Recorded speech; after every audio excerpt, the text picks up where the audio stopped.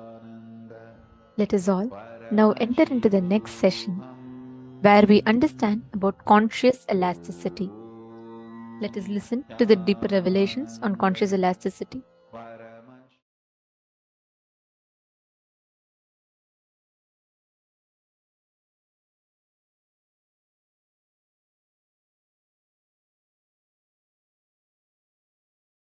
Understanding the multiple dimensions of your existence can coexist without chaos and prioritizing simultaneously, spontaneously in you makes you chaos free, stress free, tiredness free, incompletion free, worry free. Listen, I'll explain. Very simple thing I can tell you. Visualize yourself with the 25 heads of Paramashiva, 75 eyes.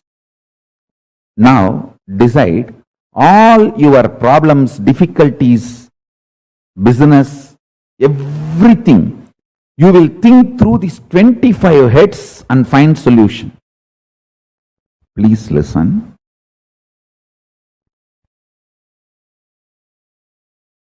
These visualizations like 25 heads of Paramashiva, 75 eyes of Paramashiva, 50 hands of Paramashiva, all these expands your conscious elasticity. Mark these words. Mark this word. Conscious elasticity means capacity to conceive larger ideas, ideologies, principles, theologies.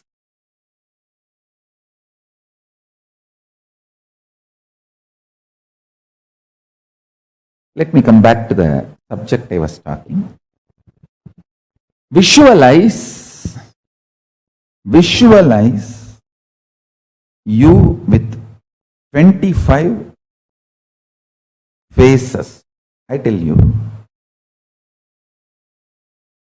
every day you are also doing all these 25 actions.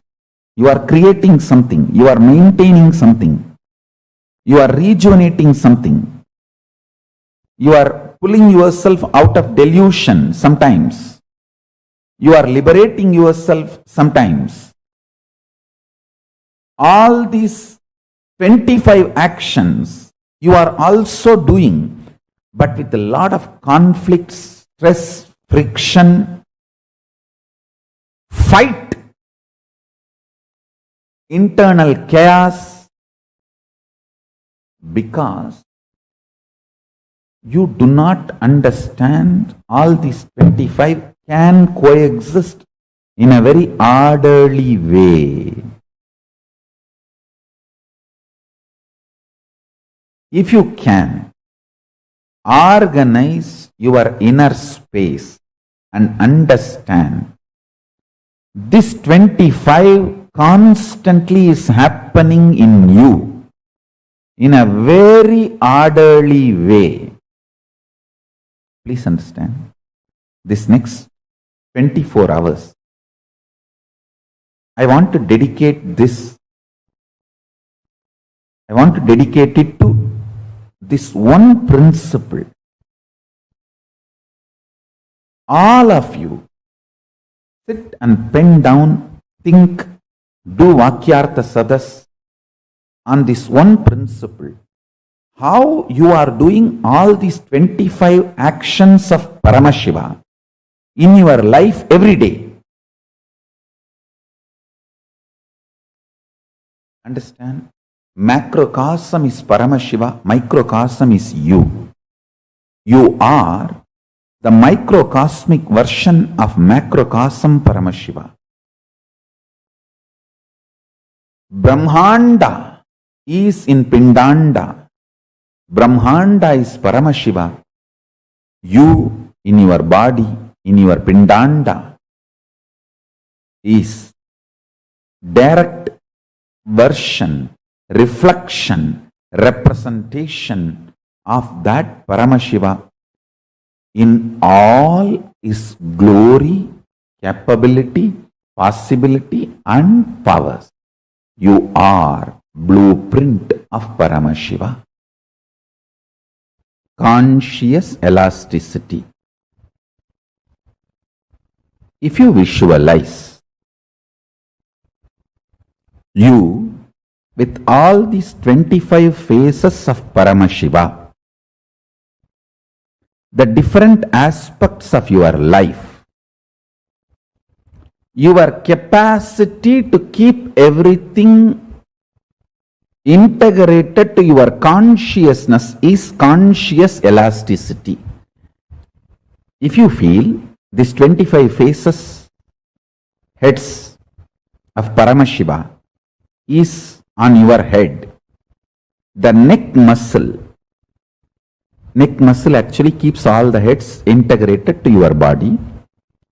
Same way, the conscious elasticity is the neck muscle keeps all these 25 phases and paces of you, keeps integrated to your consciousness.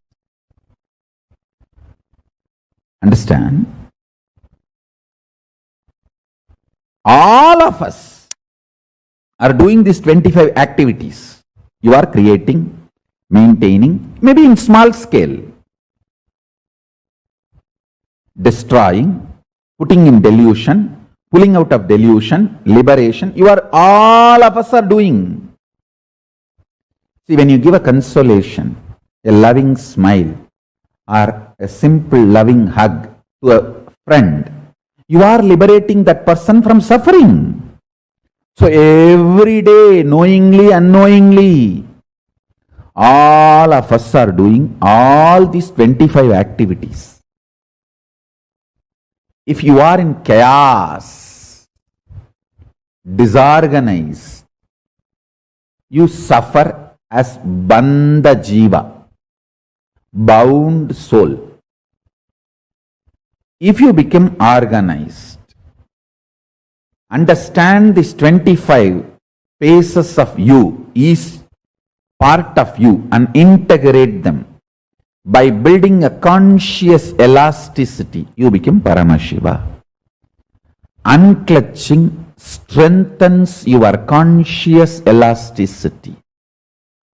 Your ability to be a creator or rejuvenator or liberator or destroyer or deluder, all your dimensions will be in sync if you know how to be unclutched. By more and more unclutching, build conscious elasticity. That's the essence of today's satsang.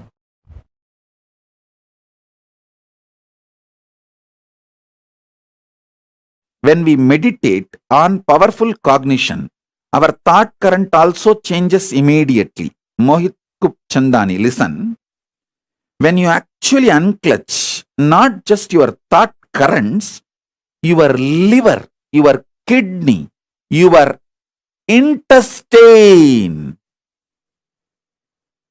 the very elasticity and plasticity of your brain changes. Listen,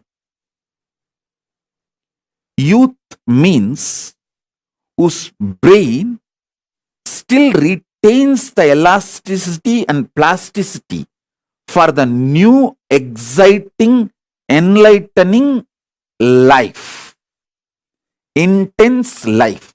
Youth has nothing to do with based on your date of birth, year of birth. Youth means whose brain is plastic enough, elastic enough to manifest the grooves, to radiate enlightenment, excitement, intensity, joy, life positivity is youth. So when you unclutch, sit in unclutching, your liver changes, your intestine balances, the elasticity and plasticity of the brain, the ability of your brain to develop the new grooves changes. It's no more a dead, frozen stone. It's a living clay in which the new grooves can be formed.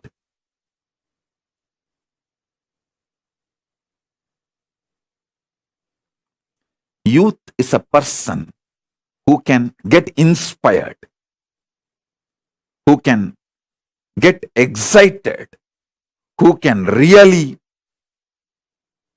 awaken himself for developing the grooves of enlightenment.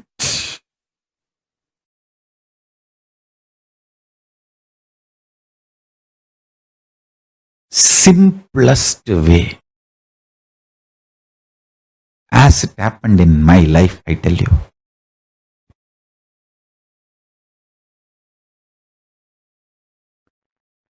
I just know my Guru is Paramashiva and I am committed to him. I'll do it. That's it. Understand? But I know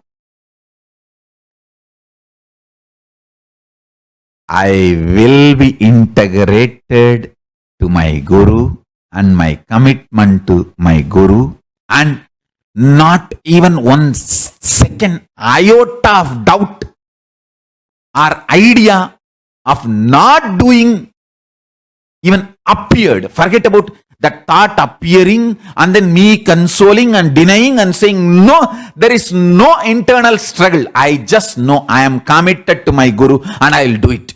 He may not be physically available to me now. That does not mean my commitment to him changes.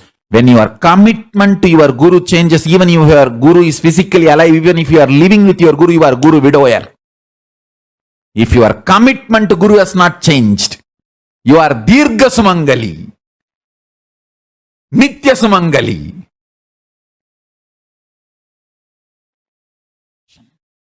I am committed to my Guru and his word to revive the enlightened civilization, Kailasa on the planet Earth. I'll do it. I will continue to strategize, and I also know very strongly I cannot be destroyed. I am Akshaya. Because my Guru is Akshaya. I am committed to him and he is in me.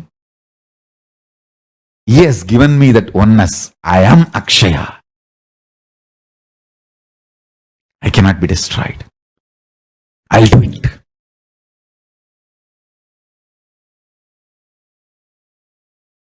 And I am successful in making it happen.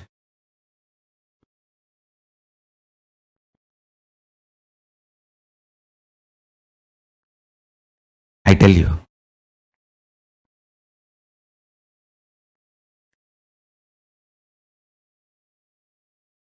Fundamentally, enlightenment is too simple.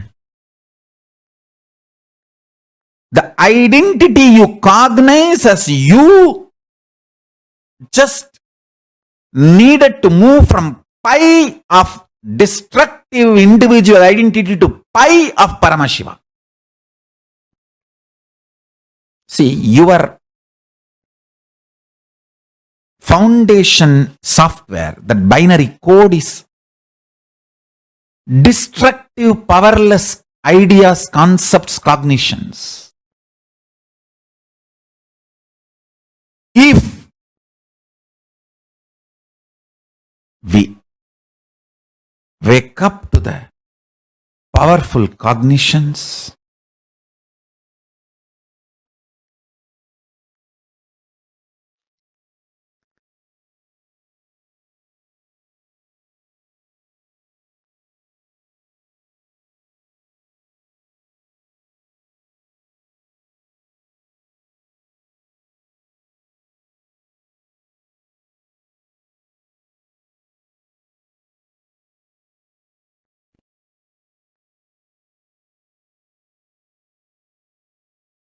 I tell you,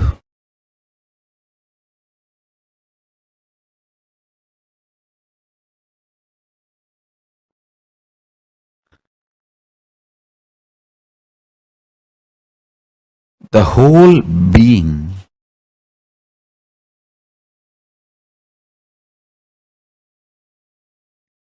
you will move in right direction.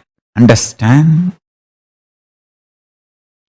If you are moving in wrong direction, even your success is a struggle.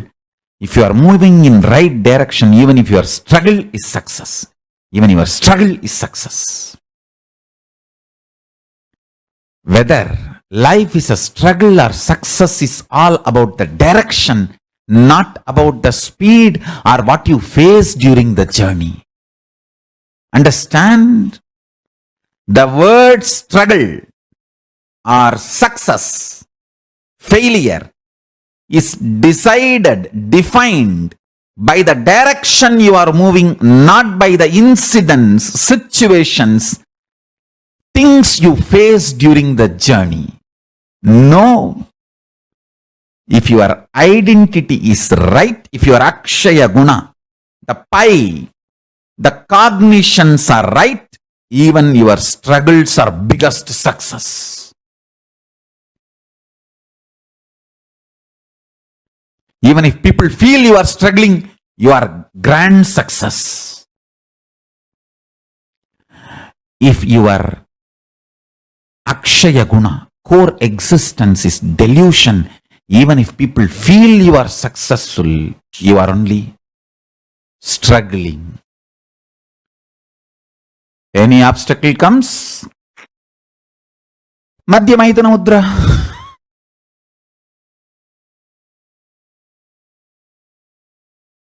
Neither internal nor external obstacles can come. No. Over. Understand?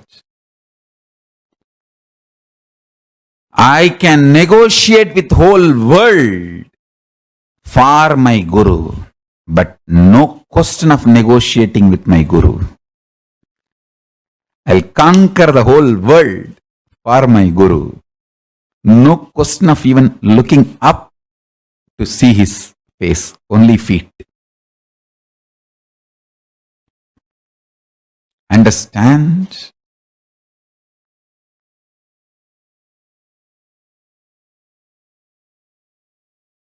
Pi of Paramashiva is Guru.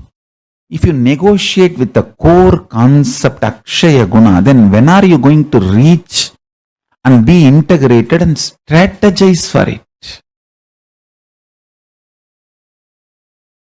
Strategizing for your enlightened identity is living enlightenment.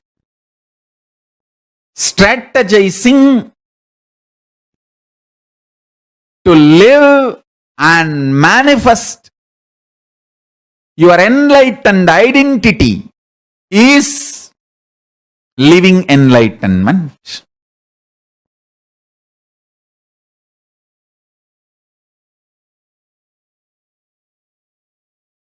listen now very carefully.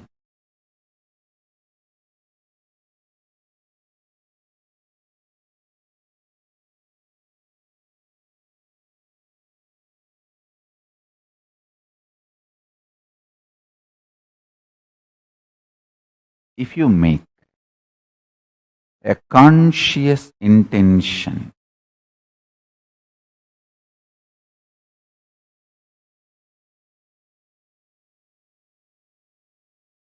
how your body should be, mind should be, you should be,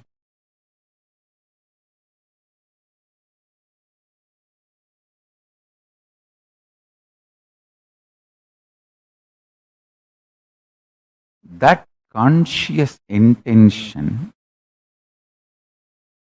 is the reality of you in the highest cosmic space, Kailasa, the state of Turyatita. So, once you make a conscious intention, after that, all the time you rest within you, unclutch. That conscious intention starts exploding in you.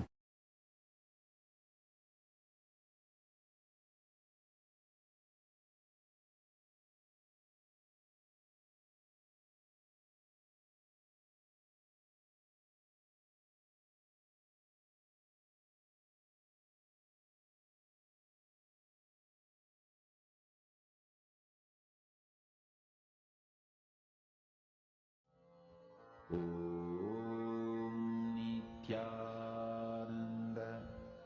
Paramashivoham. Om Nithyananda Paramashivoham. Om Nithyananda Paramashivoham. Om Nithyananda Paramashivoham. Om Nithyananda Paramashivoham. Mahavagya, spiritual lullaby for samadhi. And Suprabhatam, wake up call, wake up song for Paramashiva. This Mahavagya is spiritual lullaby for you to fall into samadhi. Suprabhatam, wake up song for Paramashiva to wake up in you. Just remember this one powerful cognition. This Mahavagya puts me in samadhi. This is spiritual lullaby for samadhi. And Suprabhatam, wake up song for Paramashiva in me. For Paramashiva to manifest. With this one spiritual powerful cognition, chant this Mahavagya.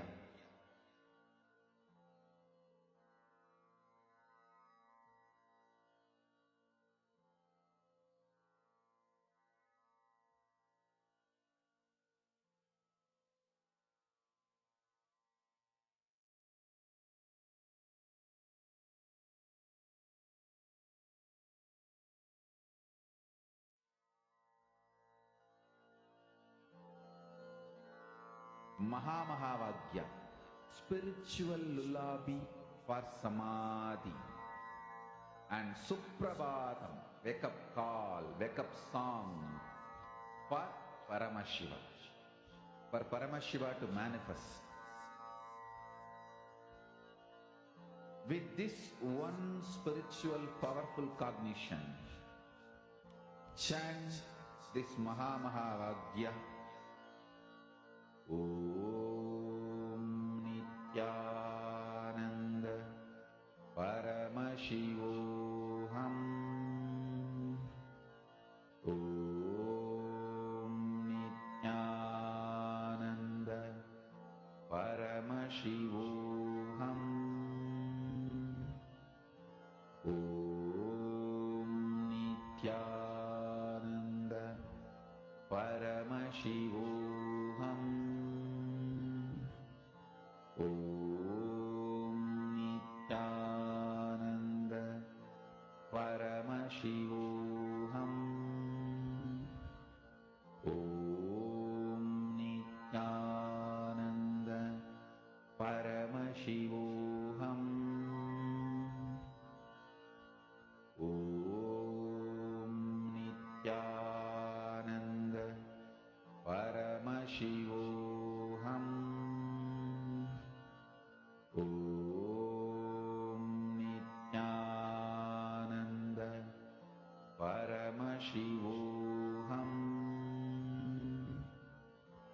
Om Nithyananda Paramashivoham.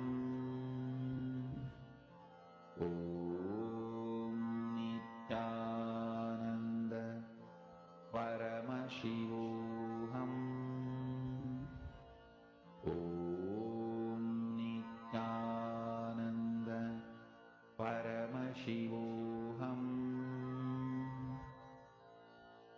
Om Nithyananda Paramashivoham. Om Nithyananda Paramashivoham. Om Nithyananda Paramashivoham. Om Nithyananda Nithyanandam. Hope all of you understood what is conscious elasticity. How many of you clicked with what is conscious elasticity? What is conscious elasticity? Come on. Swamiji had elaborately explained this. Anyone here who is coming for the very first time, see, this is Paramashivoham Level 3 program. So if any of you are coming here for the very first time, we are teaching a lot of advanced syllabus, advanced topics. So do let us know. That way we could help you understand it better, because it will take some time for understanding it. If you don't understand something, please do let us know. Okay. Laurent, you're saying you do not know. Okay, I'm going to explain to you all now. Once again, recapping what Swamiji had just revealed to us. See, the ability for us to be able to cognize subtler and subtler truths. See, anytime you are cognizing the most subtler and subtler truths about the existence, universe, the conscious elasticity in you increases. This conscious elasticity is literally your ability to be able to involve with life, to be able to perceive life, cognize life, and without getting reactive, getting agitated or reactive with anything that you are doing.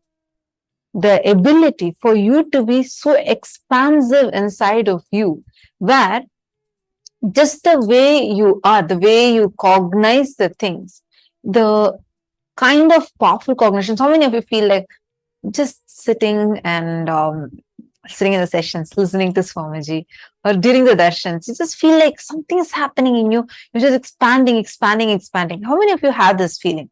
Oh my God, what's going on inside of me? Why am I just feeling like something like it's so big? and you feel like, wow, like expanded. How many of you feel this?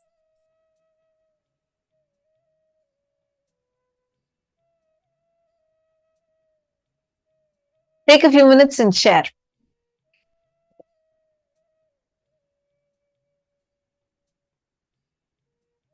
How many of you feel like, oh, this is just too much? Like, what am I having? I'm just experiencing so much.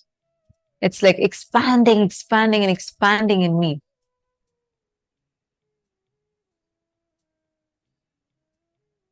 That feeling is coming because the conscious elasticity in you is increasing. Now, take a few minutes to cognize how you are doing these 25 things in your life. How are we all doing this 25 into 25 in our lives? Because when we understand that, that is when we understand about how we are how that literally you'll feel that expansion happening. Just in the previous internalization exercise, all of us did this, right? We all went through and wrote down what is that 25 into 5 into 5, and how the 25 things are happening inside of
the conscious elasticity in us, right, has this extreme ability to make us manifest the experience of having the higher powerful cognitions in life. Listen very carefully. Whenever you manifest, whenever you experience the space of Paramadvaita, oneness, whatever you call it, have you all noticed how you suddenly feel like your inner space expands? Suddenly you'll feel like, oh my God, yes. Understand, every time you understand about life, you gain a new understanding about life, the way you cognize life completely changes. You're able to hear me better, Norma? Are you all able to hear me? I'm seeing some of you saying that voice is less, voice is soft.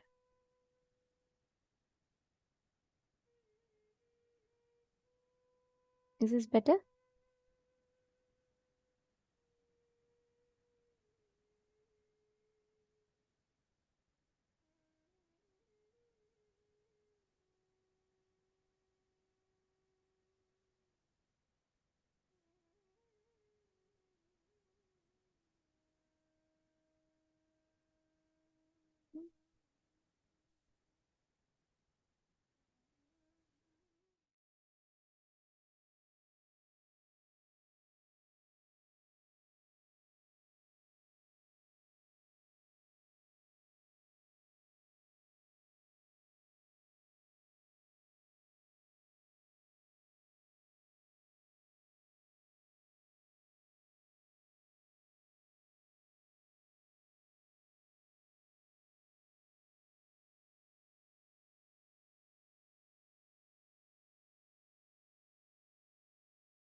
Nithyananda, hope the technical issues fixed now. Are you all able to hear me clearly? Is audio better for all of you?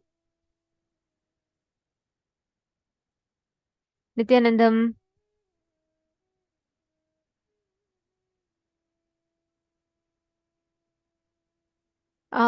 Okay. This room had the issue. Yes. Ma Jessica and Ma Vimala, I'm sorry, Ma. We have muted Ma Michael. We have muted Michael Borowski. I request all the participants to please mute yourselves. Please check. Do not unmute. Yes. So now you will all not have this issue anymore.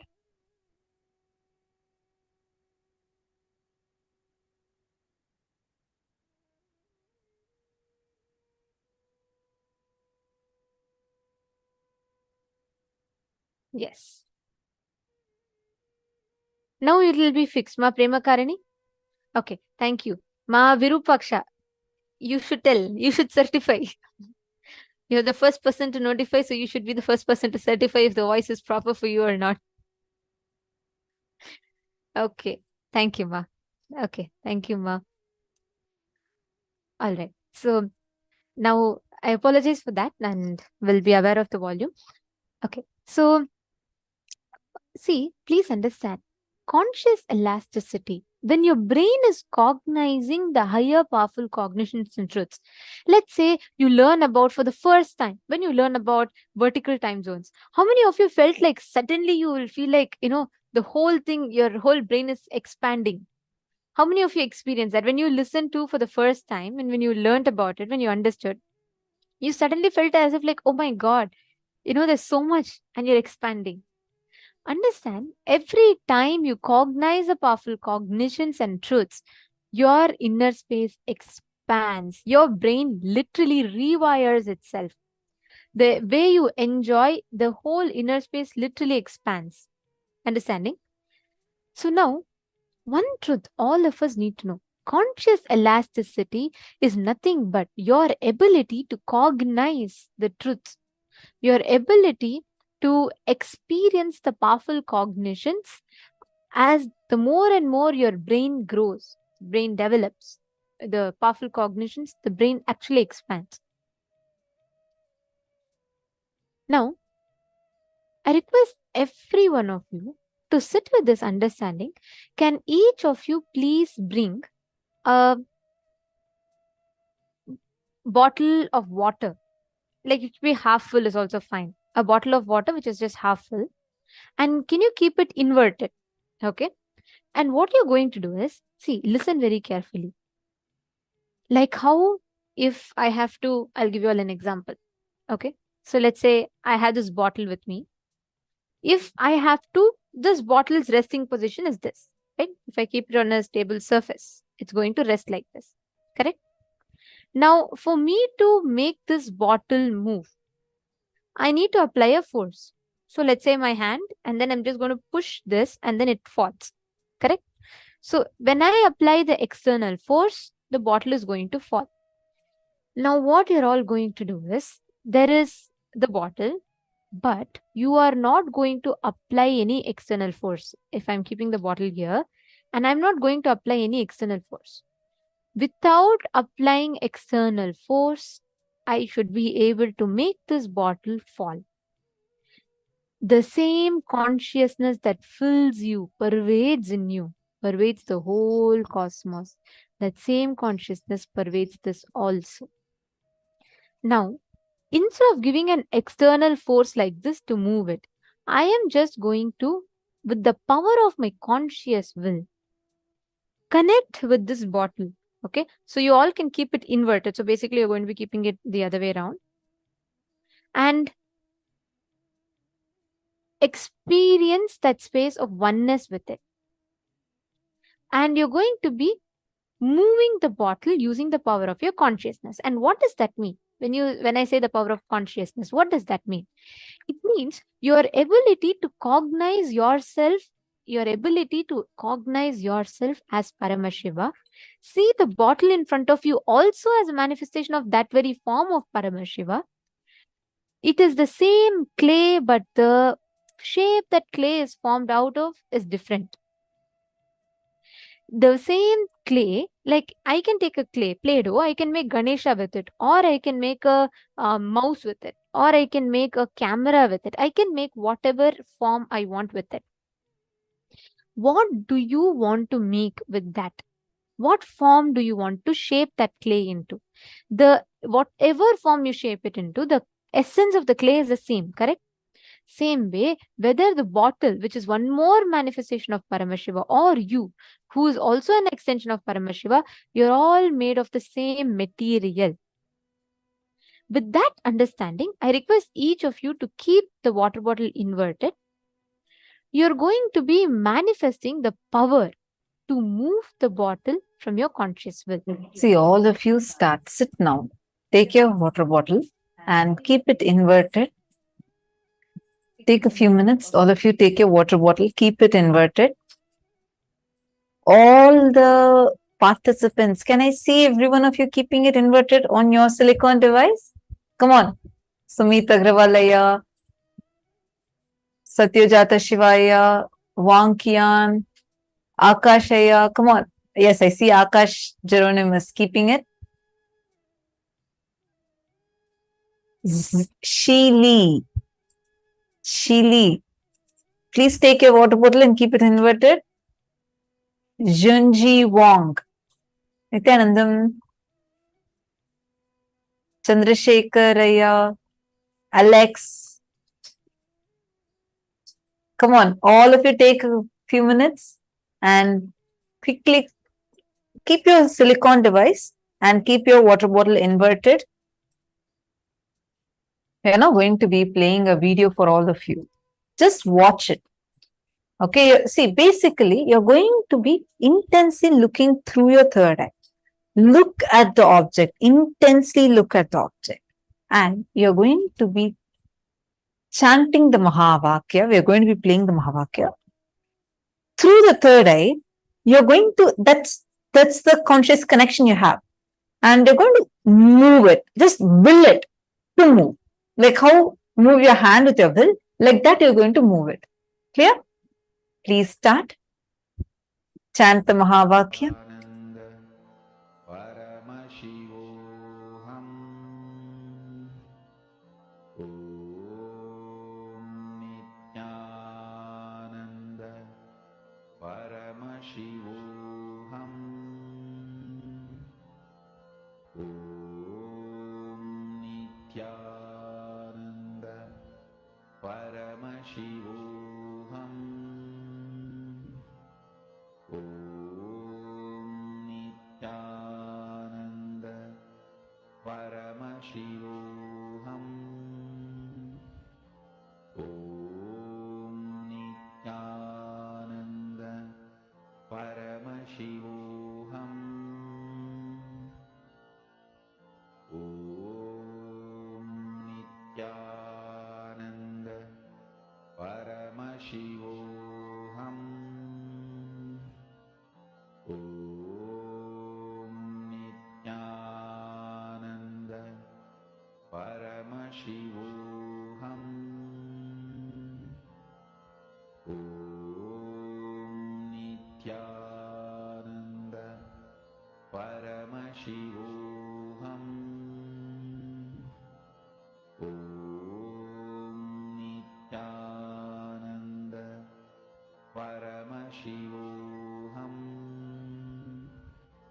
Om Nithyananda Paramashivoham.